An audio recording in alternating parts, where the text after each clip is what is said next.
أعوذ بالله من الشيطان الرجيم بسم الله الرحمن الرحيم والحمد لله والصلاة والسلام على أشرف الأنبياء والمرسلين سيدنا ونبينا وحبيبنا ومولانا محمد صلى الله تعالى عليه وسلم وعلى آله وصحبه والتابعين وتابعين بإحسان إلى يوم الدين. فإن خير الحديث كتاب الله وخير الهدي هدي محمد صلى الله تعالى عليه وسلم وشر الأمور محدثاتها وكل محدثة بدعة وكل بدعة ضلالة وكل ضلالة في النار. Amma ba'd. My dear brothers and sisters in Islam, Assalamu alaikum wa rahmatullahi ta'ala wa barakatuh. Welcome to the house of dua. ربي لا تؤاخذني مما يقولون واغفر لي ما لا يعلمون واجعل لي خيرا مما يظنون ربي اشرح لي صدري ويسر لي أمري واحلل عقدة من لساني يفقهوا قولي. My dear brothers and sisters in Islam, today inshallah we are bringing to the end this series titled The Parents and Children Relationship. Today inshallah we are going to conclude this series by discussing a very important issue which affects all of us, and that is, how can you help your child in choosing a good career? My dear brothers and sisters in Islam, this is an issue that is very topical between parents and children. We have decided, therefore, to discuss it so that we can find sufficient guidance for ourselves. We have told you in our previous presentations that the relationship between parents and children is supposed to be the most exciting and most enduring in life. Sometimes that relationship may not be as perfect as we expect. It may become rocky down the road. As a child begins to develop and grow, that child begins to assume responsibility for his or her own decisions. At that time, what the child wants may be different from what the parent wants for him. That may result in a conflict. And if that conflict is not properly managed, it may result in instability in the family. This is one of the causes of the problems we have in the relationship between parents and children. My dear brothers and sisters in Islam, how do we guide our children, therefore, into choosing a good career? This is the crux of today's presentation. Many people address this issue differently. There are some parents who believe that they have the right to decide what their children will become. They want to make sure that their children follow their own footsteps. This is very common among parents who are successful in life materially. People like the top politicians of the society, the senators, they want to make sure that when they quit office, they hand over to their children, if there is no term limit. So also are some celebrities who are very successful. So also are some professionals like medical doctors, like engineers, and so on and so forth. Those who are successful in life, they want to make sure that their children take after them, they follow their life example. Sometimes they forget to realize that that may not be the passion for the child, or that may not be the choice of Allah subhanahu wa ta'ala for that child. There are other parents too, who may not want to be dictatorial to their children as far as the choice of career is concerned. Instead, they will simply wait and influence. They influence by interjecting from time to time, by advising their children on the way to go. They leave the children to make the decisions, but they are very quick to remind the children of professions which themselves had wanted to pursue before, but they were unable to do so, and so they would like their children to pursue such professions. Or they will remind the children of the need to emulate those whom they themselves have seen to be very successful.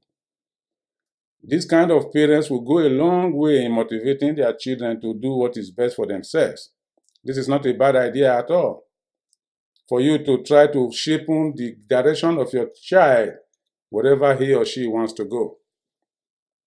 But there are parents who believe that they don't want to get involved with decisions regarding the career choices of their children.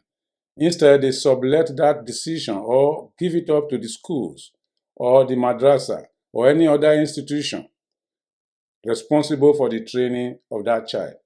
To such parents, whatever the child is able to come up with at the end of the school career, that is the direction they want the child to go. There is nothing wrong in this decision, however, but it has its own weaknesses. There are others too who believe that they don't even want to get involved in the decision of their children's career. Instead, they fold their hands and allow the child to go through the mistakes of life or make decisions, some of which may be bad, some of which may be good, and allow the children to figure out their own direction. Again, this is a very good strategy, but it has its own weaknesses. My dear brothers and sisters in Islam, no matter what decision you want to take, we are not in a position to tell you which decision is better than the other. But what we want to remind ourselves is the fact that whichever direction you want to go, you must not discountenance the hand of Allah subhanahu wa ta'ala. You must not forget to realize that career choice is just a discovery of what Allah subhanahu wa ta'ala has already made possible. Therefore, it's important for us to remind our children that whenever they want to choose career, they should always make sure that they pray to Allah subhanahu wa ta'ala and expect the best from Allah subhanahu wa ta'ala.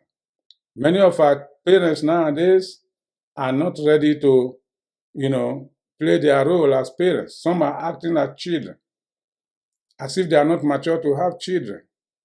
But this is the responsibility you owe to your child. This is a child who will grow up to take over from you. It's important for you to prepare the foundation of this child by guiding the child in the choice of career.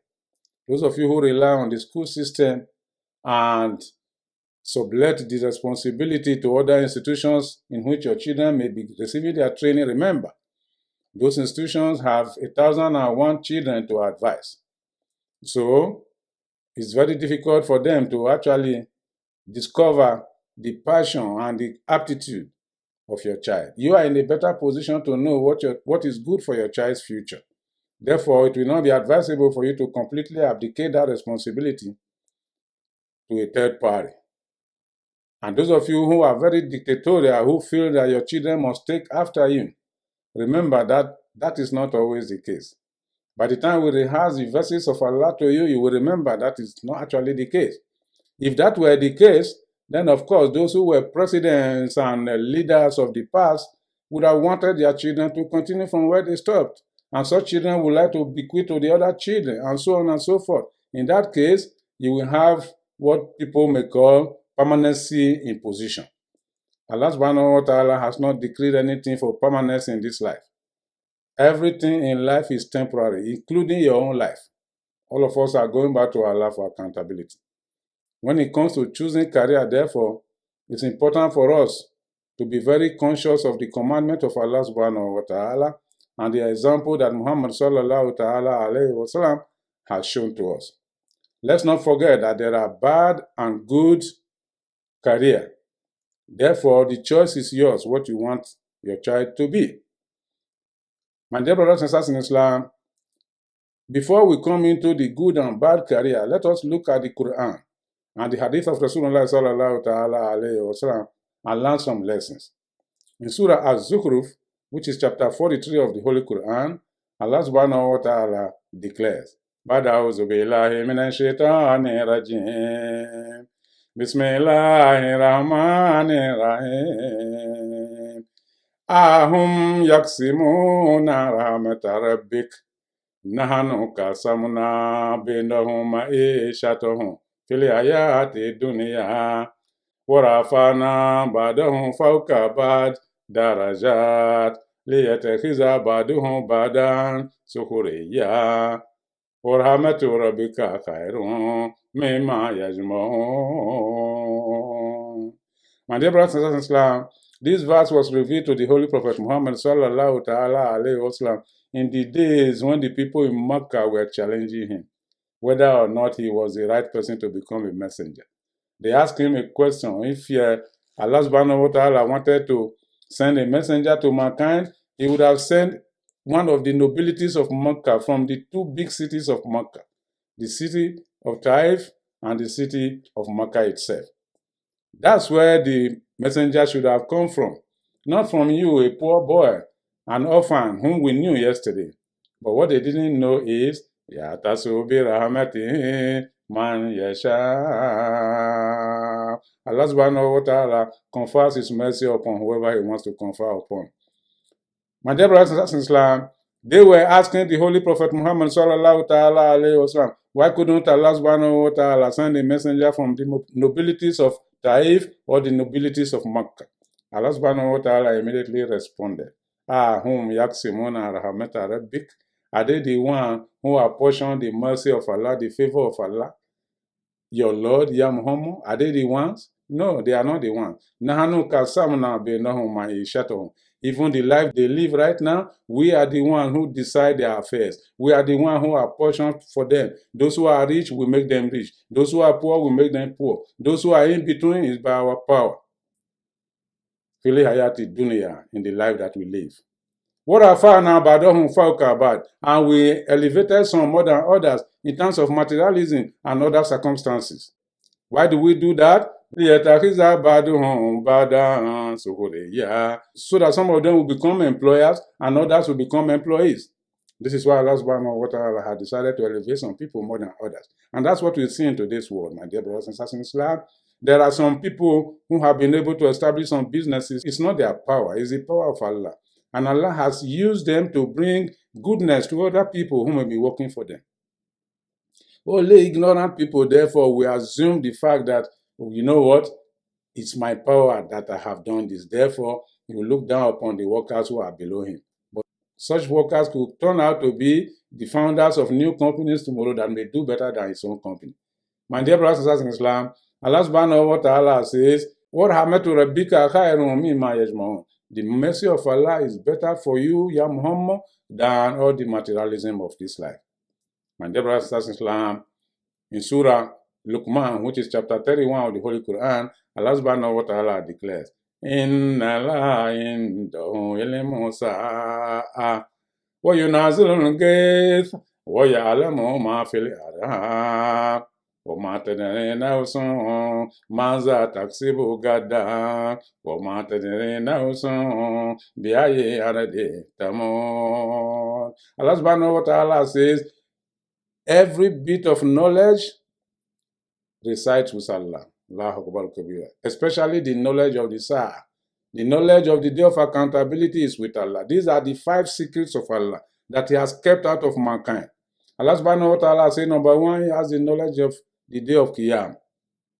He also has the knowledge, He has the knowledge of the water that comes from the sky, how much falls, how much remains over there in the sky, how much will fall tomorrow and forever. He also knows what is in the belly of the mother who is pregnant. In terms of not just the sex alone of the baby that is coming out, which people can hasten to say nowadays that we can know through ultrasound what a woman is pregnant of, but it's much more than that. Allah subhanahu wa ta'ala knows the composition of that baby, what that baby will be when it comes to life, how long it's going to stay, what kind of sickness is going to bedevil that baby, what kind of success is the baby going to achieve, what kind of belief is the baby going to follow, what kind of level of acquisition is the baby going to have. All these are things that we don't have knowledge of aforetime, but Allah subhanahu wa ta'ala has knowledge of it. Allah subhanahu wa ta'ala says, not a single soul knows what is going to earn tomorrow. Allah is the one who knows what is in future. And not a single soul also knows where and how he's going to die tomorrow. My dear brothers and sisters in Islam, these are the secrets of Allah subhanahu wa ta'ala. In this verse, we also find, therefore, that it is Allah subhanahu wa ta'ala who is already in control of our affairs. He knows what we are going to have. 50,000 years before any one of us was born, Allah subhanahu wa ta'ala has already gathered out what you are going to earn in life. How long you're going to stay in life when you are going back to Him. This is a decision already made. Our job is just to come into this life and in obedience to Allah's commandment, seek the sustenance that He has provided for us. That's why in Surah Al-Mulk, Allah subhanahu wa ta'ala says, فَمُشُوا فِي مَنَاكِبِهَا وَكُلُوا مِنْ رِزْقِهِ وَإِلَيْهِ النُّشُورُ. Traverse the earth and eat whatever you find and drink whatever you find in the earth that is halal. Remember, you are coming back to Allah for accountability. My dear brothers and sisters in Islam, in Surah Al-Imran, Allah subhanahu wa ta'ala taught us a beautiful dua. For those of you who want goodness for your children, want to help your children in choosing their career, Allah subhanahu wa ta'ala has taught us a beautiful dua for us to recognize the fact that everything is within His own control. He told the Holy Prophet Muhammad sallallahu ta'ala alayhi wa sallam, قُلِ اللَّهُمَّ مَالِكَ الْمُلُكِ تُؤْتِي الْمُلُكَ مَنْ تَشَاءُ وَتَنزِعُ الْمُلُكَ مِمَنْ تَشَاءُ وَتُعِزُّ مَنْ تَشَاءُ وَتُذِلُّ مَنْ تَشَاءُ بِيَدِكَ الْخَيْرُ إِنَّكَ عَلَى كُلِّ شَيْءٍ قَدِيرٌ تولج الليل في النهار وتولج النهار في الليل وتخرج الحي من الميت وتخرج الميت من الحي وترزق من تشاء بغير حساب. Here Allah subhanahu wa ta'ala is teaching us, say, Muhammad, say, and tell your believers to always say, Allahumma malikal mulk, O Lord, the owner of mulk, the owner of dominion, the owner of authority, the owner of success. You grant muluk to the one you want to grant. But and you can take from the one you want to take away from. But to you can strengthen whoever you want to strengthen with your muluk.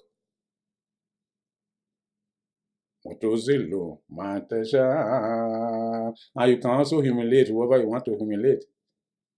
My dear brothers and sisters, pay attention to that. In this dua, you are telling Allah, every goodness is in your hand. What can be better than that as a statement for choosing career from Allah? Every goodness is in your hand. My hands are open. I'm ready to accept whatever you give to me.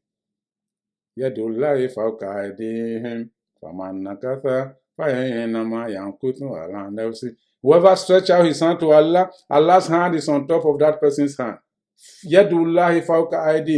At the time the followers of Muhammad signed the bayan for him under the tree, after the Treaty of Hudaybiyah, Allah subhanahu wa ta'ala told them right away, the hand of Allah is upon their hand. If the hand of Allah is upon your hand, you are successful, my dear brothers and sisters in Islam. Let us not discount Allah subhanahu wa ta'ala from our choices. He is the one who can guide us to the straight path, to the right decision that will lead us to success, especially when it comes to choosing career. My dear brothers and sisters in Islam, Allah subhanahu wa ta'ala says, the inheritance of the entire planet of heaven and earth put together belongs to Allah. He only grants to whoever He wants to grant. It will be wrong, therefore, for us to think that whatever we acquire in this life is by our power. No, it is because Allah subhanahu wa ta'ala has made it possible. The recognition of this fact alone is so important when you are leading your children into the choice of career. Do not impose career on your children. Do not direct them to wrong choices. First of all, let them recognize the fact that Allah is in control. And therefore, with Allah behind them, everything will be all right. My dear brothers and sisters, let's not forget that there are good and bad career. In the Quran, Allah subhanahu wa ta'ala has spoken about some vices.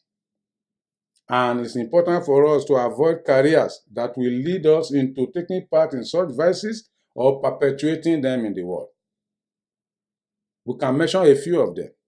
For example, choosing a career like that of prostitution, which is prohibited in Islam. Why would somebody go and do that? That's a sin. Do not build your career around sinfulness. If you do so, you are causing disaster for yourself. What about the issue of riba that is prohibited by Allah, the issue of usury, the issue of interest? It's important for you to stay away far from it. There are other job opportunities that are available out there. Instead of you to get yourself engaged in companies or industries that specifically deal on that which is prohibited by Allah.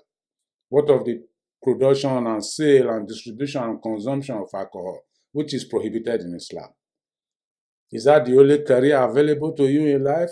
Without that, you cannot succeed. Allah subhanahu wa ta'ala says, He is the one. وَمَا يَتَقِ اللَّهَ يَجْعَلْ لَهُ مَخْرَجًا وَيَرْزُقْهُ مِنْ حَيْثُ لَا يَحْتَسِبُ. Allah is the only one who has the power. Whoever is conscious of Allah subhanahu wa ta'ala, then Allah subhanahu wa ta'ala says He can sustain that person from where the person never expected. Do not ever think that without this job, your life is ruined, especially when you know that that job is prohibited by Allah subhanahu wa ta'ala. What of things like gambling? What of things like corruption? Allah subhanahu wa ta'ala says, avoid corruption. And you are going to find a job in a business that specializes in spreading corruption on earth. Don't expect that you'll be safe from the disaster that may come out of that activity. There are also good businesses you can engage in. There are so many good, virtuous things that Allah subhanahu wa ta'ala has spoken about in the Quran. What about beginning with reading the Quran? Training yourself to become an alim, to become a soldier of Allah subhanahu wa ta'ala. To become those who invite to the way of Allah and prohibit evil stuff. Yamuruna bil ma'ruf wa yanhauna 'anil munkar. Those who invite to goodness and prohibit what is wrong. There are businesses like that. Look out for such businesses. Make sure you build your career around what is good. What of the business of helping those who are in need? For example, somebody who is sick. Imagine all the hadith of Rasulullah sallallahu ta'ala alayhi wa sallam regarding visiting the sick. What if you are the one servicing the sick people? Like a nurse, like a doctor, like a physical therapist, like every other thing. If you are truly carrying out your job according to the dictates of Allah, you can be rest assured that you will earn your Jannah right from here in this world until you get to Akhirah. Life will be easy for you. That's why the Prophet sallallahu ta'ala alayhi wa sallam identifies some of these professions as professions that are actually rewardable by way of the blessing of Allah if they are done properly. Imagine the person who is working in the hospital, bringing somebody who is sick, who is depressed, who is about to lose hope, helping that person to restore his or her own life. Don't you imagine the reward involved in that? That's why those who are sick, when they come to the hospital and they are properly taken care of by those who work in the hospital, they go back home, they never forget. And you hear some of them say, you know what, that person gave me my life back. Of course, it's Allah that used that person to give you your life. My dear brothers and sisters in Islam, there are good careers like that. There are good careers like helping the orphans or those who are in need in the society. Build your career around goodness instead of building your career the other way around sinfulness. Because at the end of it all, you definitely will receive the punishment in this life before we even get to the day of accountability. We ask Allah subhanahu wa ta'ala to save us from his punishment. My dear brothers and sisters in Islam, nowadays, however, there are parents who do not care about what profession or what career their children go into.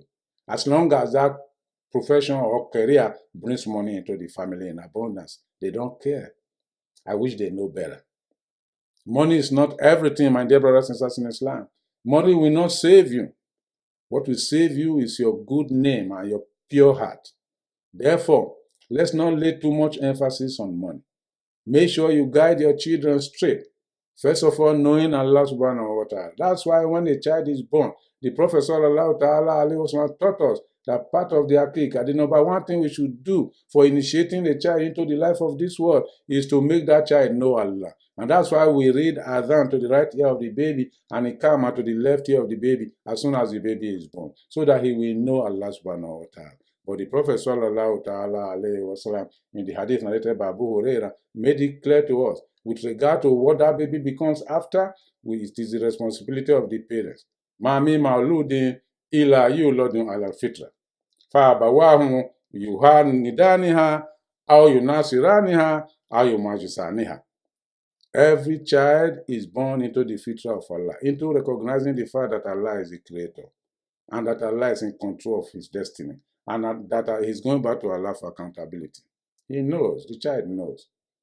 But what that child becomes after the child has landed in this world and placed under the care of the parents, what it becomes thereafter, it is the parents that will be held accountable. If that child turns out to be anything other than the slave of Allah, then of course the parents will be held accountable. This is one of the hadith that remind us of our responsibility in guiding our children to the right way, including helping them to choose the right job. Allah subhanahu wa ta'ala in Surah As-Sajdah also taught us a beautiful dua we must be reciting from time to time with regard to, looking for children or guiding them to the right way. Allah subhanahu wa ta'ala says, Rabbana hablana min azawajina wa zuriyatina qurrata ayun waj'alna lil muttaqina imama. This is a powerful dua that Allah subhanahu wa ta'ala has taught to us. And we are calling on Allah every day, oh Allah, hablana, grant us children. And out of the children you have granted to us, help us guide them. Guide them to making sure that they are good, so that when we cast a glance at them, our heart will be filled with delight. They will become qurrata ayun for us. And make us leaders of those who are conscious of you, Ya Allah. Allah subhanahu wa ta'ala want us to be reciting this dua from time to time with respect to choosing careers for our children. In another dua it says, وَأَصْلِحْنِي ذُرِّيَّتِي إِنِّي تُبْتُ إِلَيْكَ وَإِنِّي مِنَ الْمُسْلِمِينَ. Oh Allah, purify for me my children. In other words, make my life better out of what my children turn out to be. That's what that dua means. In other words, you are praying for the goodness of your children. And when they are actually good, you are the one who is better off. That's why we must not forget to recite that dua in Surah Al-Ahqaf. In Surah Al-Qasas, Allah subhanahu wa ta'ala told the Holy Prophet Muhammad sallallahu ta'ala alayhi wa sallam, Innaka la tahdi man habbabta, walakinna la yahdi man yasha. Allah subhanahu wa ta'ala told the Prophet, it is not your duty to guide whoever you want to guide. You remember the incident that led to the revelation of this verse. The Prophet's uncle Abu Talib was sick, and the Prophet was invited to come and see him and bid him farewell. And he came to the uncle and said, Ya Ami, kun kalmatan uhaju laka biha yawm al-qiyamah. Say a statement by which I will argue your case on the day of Qiyamah so that you enter Jannah. What statement was that? La ilaha illallah, the kalma of Allah. But unfortunately, the man did not say so. Out of deference to his people, he did not say so, so he died into kufr. So the Prophet was moved as a result of that, and he promised his uncle, I will still ask Allah to forgive you. But Allah said, no, you cannot guide those whom you want to guide. Guidance is in the hand of Allah. That guidance that is in the hand of Allah is known as Hidayah. There is another guidance, however, my dear brothers and sisters in Islam, which is known as Irshad. That is guiding somebody to do what is right. Guiding somebody to do things that will make him successful by way of choosing a career. In Surah Az-Zukhruf again, Allah subhanahu wa ta'ala told the Holy Prophet Muhammad sallallahu ta'ala alayhi wa sallam, وَإِنَّكَ لَتَهْدِي إِلَى صِرَاطٍ مُسْتَقِيمٍ. Your duty, Ya Muhammad, is to guide people to the straight path. So what is the difference between this and the other guidance? This is known as Irshad, showing the way.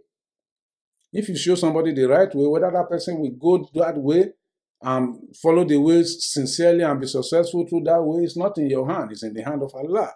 That is where Hidayah comes in. So our job as parents is to guide our children to the right way. Show them the options that are available. Don't impose anything on the child.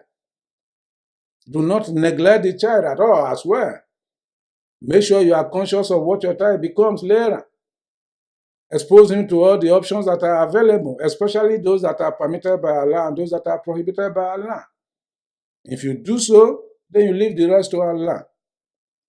Whether that child will sincerely follow your advice, that is a matter that is beyond you. It's now in the care of Allah. That is the hidayah that child needs from Allah. It is now left to you to go back and begin to pray, asking Allah to grant your child hidayah, true guidance that will make that child benefit from your own advice. My dear brothers and sisters in Islam, let's follow the example of Luqman, alayhi salam, that is discussed in Surah Luqman.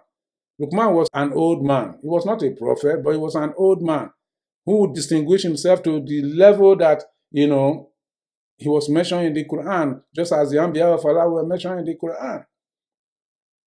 Why? Because he guided his child very well to the right way. وإذ قال لقمان لابنه وهو يعظه يا بني لا تشرك بالله إن شرك لظلم عظيم. Allah subhanahu wa ta'ala said, remember that Luqman one day called on his child with desire to advise the child on how to navigate this life. Navigating this life means choosing a career, means, being conscious of the right and the wrong so that you'll be successful. That's exactly what Luqman was after. So he told his child, number one, do not associate partner with Allah. To do so is zulm, is wrongness, is darkness. You will not succeed if you do so. Then he went on to tell the child, إنها إن تكن مثقال حبة من خردل فتكن في صخرة أو في السماوات أو في الأرض يأتي بها الله. He told the child, you must be conscious of the fact that Allah is watching over you.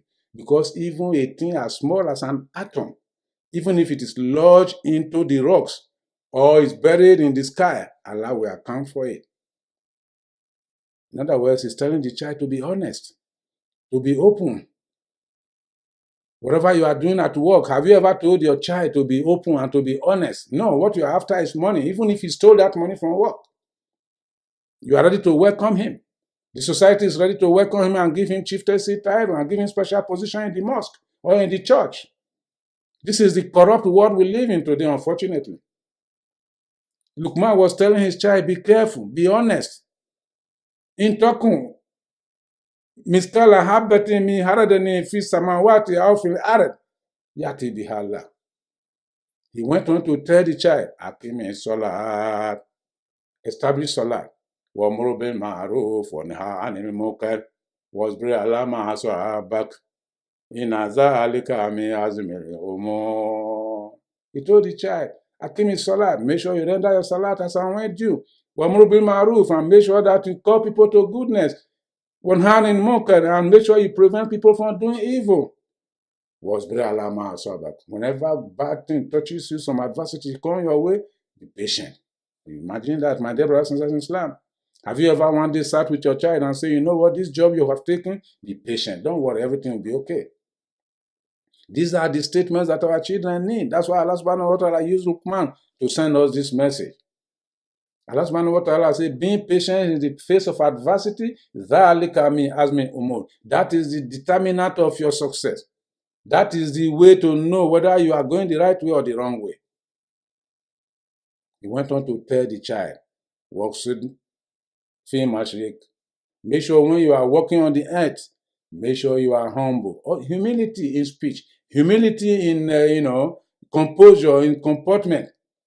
These are the things Luqman was teaching the child. My dear brothers and sisters in Islam, the lesson here is that we should not just leave our children to chance, especially in choice of career. We should assist them. We should open opportunities for them. We have been in this planet before them. We know where the problems are. They are just coming in. So they need to know where the dangers are and where the, opportunities are so that they will be able to make the right decision, informed decision. But many of us don't want to do that. Because you are successful materially, you feel that your child must succeed materially. Your child must toe your own line. No, it doesn't work that way. Otherwise, those who were president before, they will continue to be president today. Those who were celebrities before, they will no longer be history. They will continue to be celebrities today. No, Allah subhanahu wa ta'ala does not establish. There's no permanency in this world.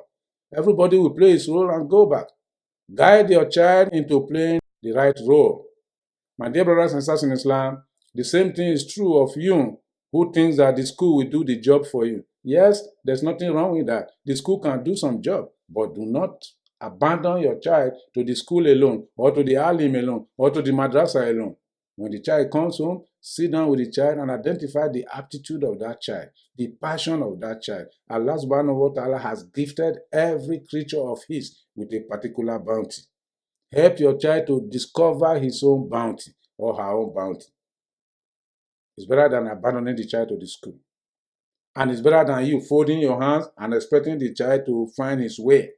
What if he makes mistake that will come around and destroy the entire family? Guide your children. And the beginning of that guidance is recognizing Allah subhanahu wa ta'ala by following what is in this book known as Al-Quran al-Karim and following the example of the Holy Prophet Muhammad sallallahu ta'ala alayhi wa sallam. My dear brothers and sisters in Islam, I ask Allah subhanahu wa ta'ala to guide our children into choosing the right career. I ask Allah subhanahu wa ta'ala to take shaitan away from our lives and take our life far away from the shaitan. I know that we live in the world of great deal of competition nowadays. Choosing a career is not easy, but may Allah guide our children. We ask Allah subhanahu wa ta'ala to make this life easy for us and make the hereafter better for us. My dear brothers and sisters in Islam, this is the end of the presentations in this series known as Parents and Children Relationship. And not only that, we're going to have about 6 weeks break because I want to have an opportunity to go on international travel. Inshallah, when I come back, we'll continue our presentation. I ask Allah subhanahu wa ta'ala to make life easy for all of us, take shaitan away from our lives and take our life far away from the shaitan. ربنا تقبل منا إنك أنت السميع العليم وتب علينا يا مولانا إنك أنت الغفور الكريم. اللهم آتنا فيما هديت وآتنا فيما آتيت وتولنا فيما توليت وبارك لنا فيما آتيت وقنا شر ما قضيت فإنك تقضي ولا يقضى عليك لا يذل ما وليت ولا يعز من عاديت تبارك ربنا وتعالى. ربنا آتنا في الدنيا حسنة وفي الآخرة حسنة وقنا عذاب النار. سبحان الله وبحمده سبحانك اللهم وبحمدك نشهد أن لا إله إلا أنت نستغفرك ونتوب إليك. الحمد لله.